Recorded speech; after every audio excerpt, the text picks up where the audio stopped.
Hi Scorpios, welcome to your reading for Friday. It's Friday the 8th. I'm so sorry. I haven't been feeling very well, so I'm just like not quite sure what day it is. That's okay. We're gonna get on track next week. For the new moon coming up on March 10th, this Sunday, I did a reading on Patreon using this Santa Muerte tarot deck by by Fabio Listrani. So this is the cover of the deck. It's like just a little pocket deck. You can view that reading for free by signing up for a free membership on my Patreon. It's for a week, so the membership's free for a week, and then you start to pay for it. You also get access to all the extended readings. So check that out if you want to see the new moon reading using this deck. I really like the nuance of the definitions for this deck, and I think it's really suitable for Scorpios, given that it's La Santa Muerte, or basically Saint Death. It's also about the Book of the Dead, which ironically translates to the Book of Walking by Day or something. You should check that out on Dr. Justin Sledge's Esoterica channel. In any case, Eight of Pentacles is coming out for you. Work. Okay, we're gonna do a career reading.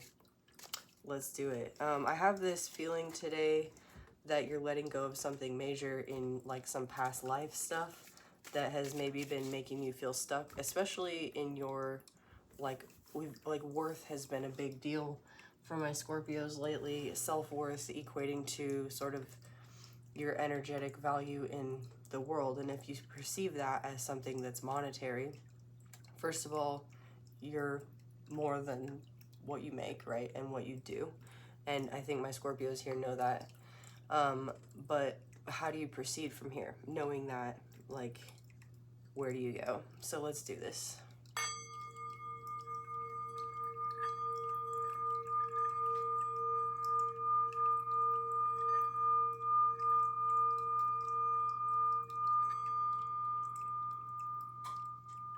Oh, that's interesting. I got kind of like a shrill sound off of that, and I don't usually. The bolt is a little cold, but you might be a little cold. You might be kind of accepting that about yourself. Like, I'm a water sign, I'm a fixed water sign. Maybe I'm as cold as ice. Okay. I want to get some past life energies off of this. Master, teacher, academic, mentor, instruction. This is coming out sideways. And I'm kind of seeing that, like, if you were a master or a teacher or a mentor or academic in your past life, you may not have been recognized for it. Somebody else may have stolen your work. That's come out in some of the Scorpio readings in the collective for the last couple of months. Murder, yeah, death by murder. Eastern Europe, trauma is poverty. This is giving me like Nikolai Tesla vibes. Like, he died alone, poor, in I think his apartment. And something about pigeons is coming through. And he's like renowned in our time as a genius, as like somebody was way ahead of his time. And there's this really interesting like wormhole TikTok thread about some story written in the 1800s about maybe not the 1800s, around the time Tesla was working on time travel, about Donald Trump. It's a trip. You should check that out. If you know what I'm talking about, just post it in the comments. I was like, what? Anyway, High Middle Ages is the time frame, and your identity is a devotee or a follower. Your love lesson in this past life was abandonment. Excuse me. And the lesson was greed. Okay. Interesting. We also have pre-Columbian Americas, prophecy and gifts, starvation or dehydration, Asia, guilty conscience, forced conversion, deceived or betrayed. So usually the way you read these is like whatever's connected is kind of what's related. You may have been a grandchild who was disowned from like your family because of ethical or religious purposes. I'm hearing like cult-like vibes, like you were born like to the wrong person or something. Druidism. Oh, nature worship. That makes sense. Franciscan mysticism, animism, or pantheism. Okay, so these are like maybe either your past lives or these like two different sort of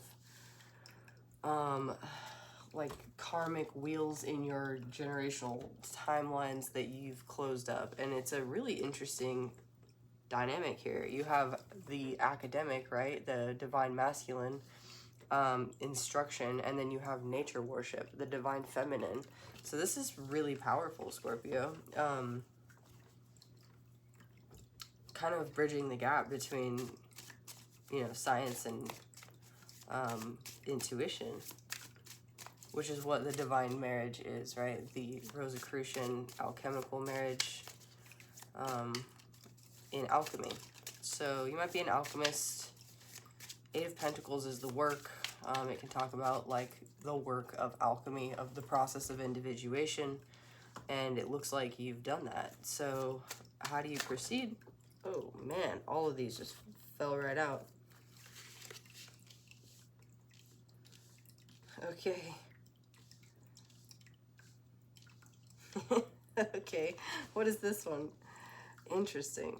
So you have the Empress in your recent past, feeling good about yourself, celebrating, again, divine feminine energy. Sorry, I said celebrating because we have the Three of Cups here. Ta-da! Three of Cups can also indicate somebody being in an emotional, like, cheating situation. An interesting story that came out about one of the kings in the most recent reading that we did was regarding King Arthur. King Arthur's best friend is Lancelot, and his wife is Guinevere. And while King Arthur's off saving the kingdom, Guinevere and Lancelot are having a passionate love affair. And it's the point of the reading was essentially, or that part of the reading was that Arthur like can't lose himself in romanticism because he has a kingdom to run, and he has to make sure that people aren't killing each other and try and unite the kingdoms and stuff. And so he can't release himself with abandon into the sort of romantic, lust-filled situation that Guinevere and Lancelot have going on.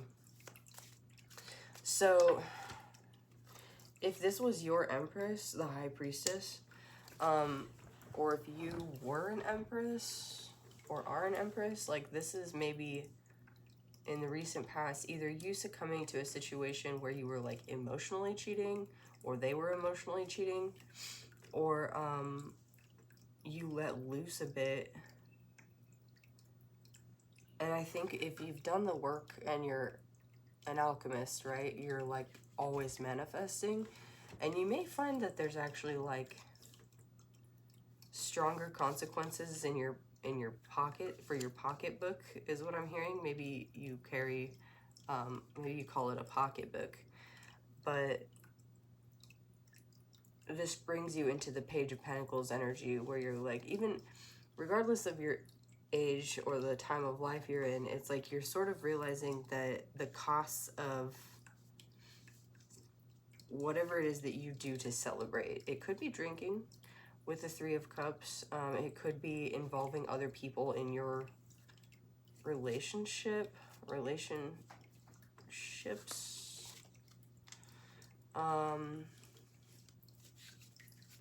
Yeah, I don't know. I don't usually call the Three of Cups emotional cheating. I usually call it like finding community, or like joining or having a coven, or like doing a ritual or something with other people. But this card, for some reason, it stood out to me as like emotional cheating. The nuances about the readings of these cards is really, I think really aware, really profoundly aware. The purpose that this author set for these cards was that La Santa Muerte is like the patron saint of people who live outside of national boundaries or borders, or like who are disenfranchised, or you know, they don't have like home country of origin anymore. Like they don't have citizenship, or, you know, people who work in cartels, or people who, like, yeah, they just don't have like a place in society to rightly belong, because society deems them like sort of as outliers. And so La Santa Muerte can sort of get a bad rap sometimes from people who are outside of that, I think, understanding of the idea that death transcends all, right? And the saying, I'm being led to tell you this, the saying on the side of the box here says memento vivere. I think that's how you say it, which means remember to live, or remember to live well. And usually what we hear is memento mori, which means remember we all die. So remember to live well is like sort of what this is saying, or what I'm being drawn to tell you, because it's like you've already accepted the energies of death in your life, and death overcoming all in the end, and everything we amass, especially materially, or in terms of power over others or whatever, is all trumped by death, the energy of death. And so death and transformation are sort of your forte here. But there's something about needing to focus on the material regardless. And you might find this kind of mundane. You might kind of be like, especially with the work here, like your work is sort of like spiritual or material, and you might kind of be like, I'm not saying like work averse necessarily, but more like you just need to even things out in the 3D with the Six of Pentacles in the middle here.